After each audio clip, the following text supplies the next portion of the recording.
I know what you're thinking. You're thinking to yourself, you know what I could really use in my life right now? The type of motorcycle that just, really stokes my passions, just ignites the embers of my motorcycle love and affection. A 20-year-old Honda Shadow 600. The people's bike. The teenager who wants to build a bobber's bike. The, I don't know how to spell the word carburetor, but this is the bike for me bike. Sit back, relax, and enjoy. You know that some beautiful bikes have graced my lift in the past few years, so why the heck are we staring at a filthy Honda Shadow 600 that was pulled out of a barn where it sat for the last 6 years? Well, when you have a buddy that says, hey, I got this old motorcycle that I think I need to sell, my ears perk up. I'm a glutton for punishment when it comes to these things, and thankfully, although you can see it's quite dirty, the barn was dry, so it's not rusted at all. Still got the toolkit. I don't know why I love these toolkits so much. The collector in me loves these things, right? Look at the HM on it. This is sweet. I don't think this has ever been opened. Now, as we start on the Shadow, one of the first things I wanted to do was to get acid in the tank. After pouring muriatic acid into the tank, I let it sit there for about 2 or 3 days to eat away all the rust. This way, I can work on other things as it's sitting. Word of caution. You know, in high school chemistry class when your teacher tells you to be really careful and points out where the eye wash station is, even though you're only using really mild hydrochloric acid? Well, this isn't that. This stuff will actually burn your skin and eat away your lungs, so gloves and a respirator are a must.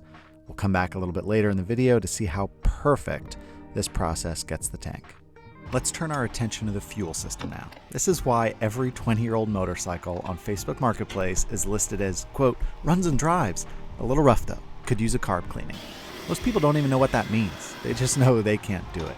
I was eager to get this carb's float bowl off to see what would be waiting inside. Would it be the result of letting gas sit in it for 6 years, complete jelly and gunk buildup? Or the result of storing the motorcycle with the bike run dry, a clean carb that's ready to run? It's so clean you won't even believe it. Wow. Look at that. Oh, thank goodness.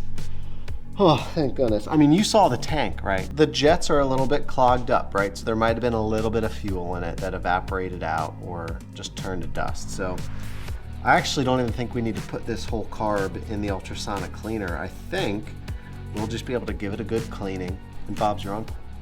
Now that a couple days have passed, it's time to check in on our tank. After draining out the acid and rinsing with a little gasoline and then water, this is the result. It is absolutely perfect.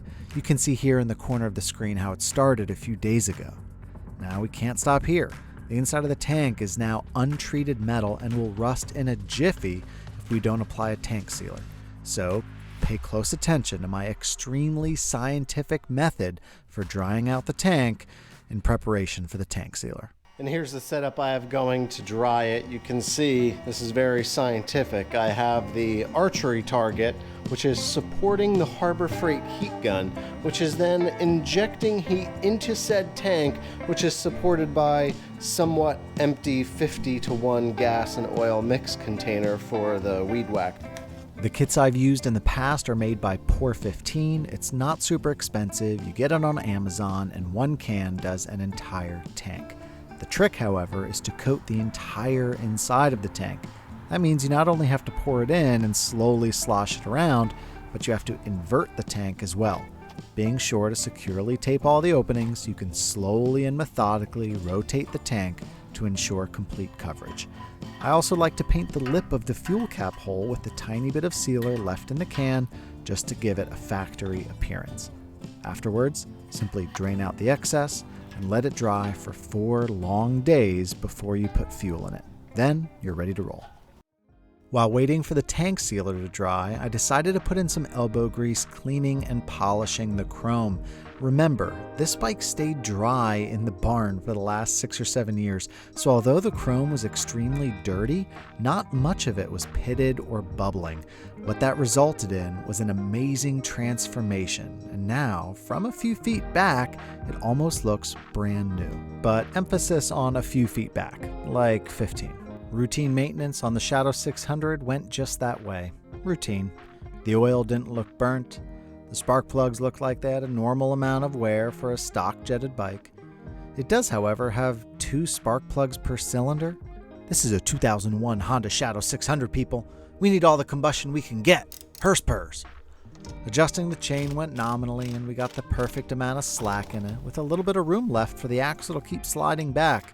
So that's how we know the chain isn't at the end of its life yet. Now, where the routine maintenance took a turn for the worse was at the front brake. This is what happens to brake fluid when it sits for over 6 years. It becomes positively gelatinous. After looking at the banjo bolts, you can only imagine what that does to the inside of the brake line itself. I tried spraying brake cleaner down into the hose to clean out the old fluid, and some came out, but not nearly as easily and as much as I would have liked. So $20 later, I ordered a used brake hose off eBay. No matter how often I see this stuff on old bikes, I still make mistakes. For instance, I wasted 30 minutes disassembling the brake master cylinder and cleaning it out, then reassembling it, thinking I could reuse it. That was a mistake. For the $25 expense, it's always easier to just buy a rebuild kit and put in all fresh seals. So I took the master apart again and rebuilt it properly this time. I didn't make that same mistake for the caliper, however, and just rebuilt it right away after sanding some light rust off the pistons to ensure they hold pressure. With the brake system entirely rebuilt, I topped off the fluid, bled the system with a vacuum bleeder. Done. With the brakes finished up, it's time to put the carb back in and get this thing fired up. I installed a new fuel petcock and lines, reinstalled the carb, the choke and the idle adjustment cables, and the stock airbox and filter.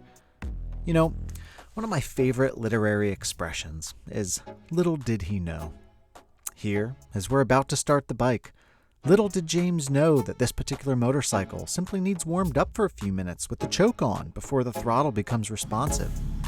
Little did he know that he didn't have to and would be wasting an enormous amount of time if he were to think that the carb wasn't cleaned well enough and remove it again, entirely disassemble it, place it in the ultrasonic cleaner, and thoroughly clean and reassemble it. But that's exactly what happened. I guess it's better to err on the side of too clean when it comes to carburetors. But yeah, I wasted a ton of time. Fun fact, the Shadow 600 needs a few minutes to warm up with the choke on before the throttle operates smoothly. Then it's good to go.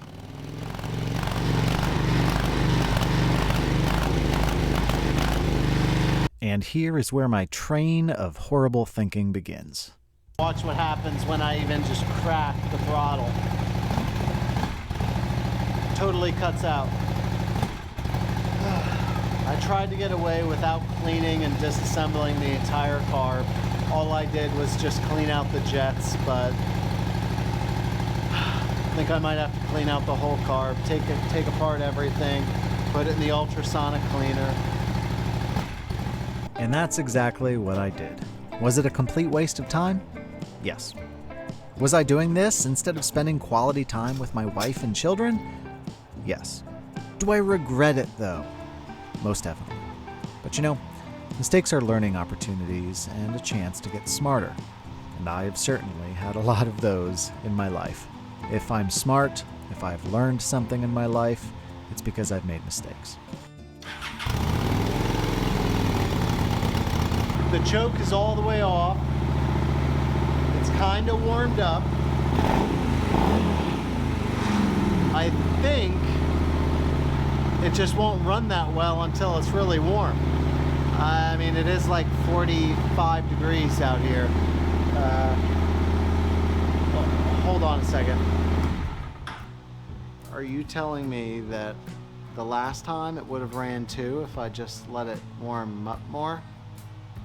And I didn't have to just pull the carb and put it in the ultrasonic cleaner and do all that baloney? I refuse to believe that. I refuse to believe that I just wasted all that time and effort. And just like that, the Shadow 600 is out of the garage and it's moved on down the road. A young kid, maybe 20 years old, bought it for his first motorcycle. Perfect for something like that. Now I'm tying up some loose ends here in the two-car garage before we really jump into the next project. But I have it. I have it sitting right outside the shop right now. And if you want a sneak peek as to what it is, it's going to be a full custom build, just like the Virago. But a lot of people hate on the Virago, right? It's super popular nowadays, just a cheap Japanese bike. So what is the opposite of a cheap Japanese bike for a full custom build? I've got your hint right here. As always, guys, thank you so much for watching. Be sure to hang in there because this next project is going to be out before too long, and we're going to do some amazing, amazing work to it. I am really, really excited. Thanks. We'll see you next time.